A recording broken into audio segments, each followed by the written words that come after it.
So that Mr. Museveni, who has been playing his cards a bit close to his chest, finally had to come out, and now we see exactly what he's planning.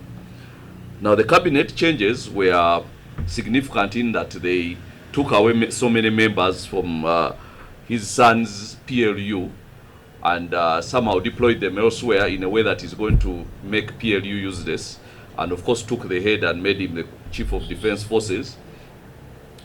But that does not mean that the plan to make Muhoozi the next president has ended. Actually, it has just gone in higher gear, because what happens is there was a disagreement with between the president and the people who were around his son mostly on how Muhoozi was going to be president.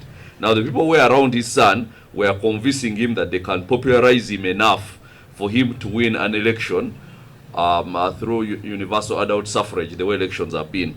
But Museveni has so many weaknesses, but being delusional is not one of them. So he knew that there is no way his son was going to win an election.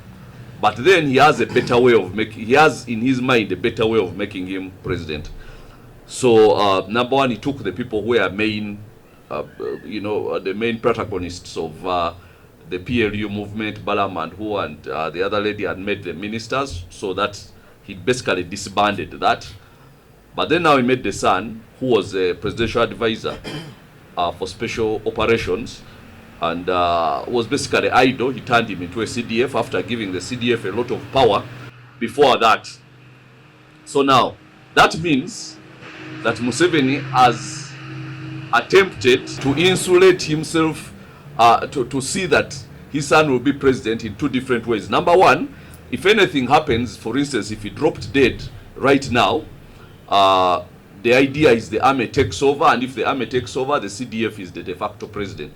So his son becomes president. That is the first of his plans. The second one is if he doesn't drop dead and he continues up to 2026, we know that he doesn't intend for his son to go through the rigor of a general election, going asking for votes across the country. He prefers it to be done in a more closed atmosphere.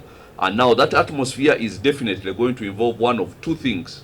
One, it is either going to be a parliamentary system.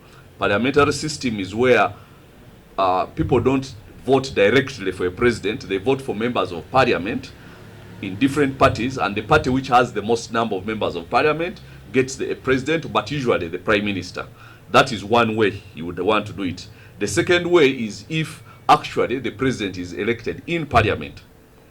And those are the ways he has planned for it to happen. Now, if it is the first way, parliamentary way, it's a parliamentary system, then it means that if NRM has the most number of MPs, then whoever is the head of NRM is the de facto prime minister or president. So now it is easier for him to push the son through the NRM structures than it is to take him through, going across the country and try to get votes from everybody. We're issuing a clarion call. Who has any iota of patriotism and who sees Uganda not as the property of one family, the way that family sees it as, but who sees Uganda as a country that belongs to in excess of 40 million people, to come out from wherever it is they are and let us take control of this transition. We have a very, very good opportunity, an opportunity that we've never had before.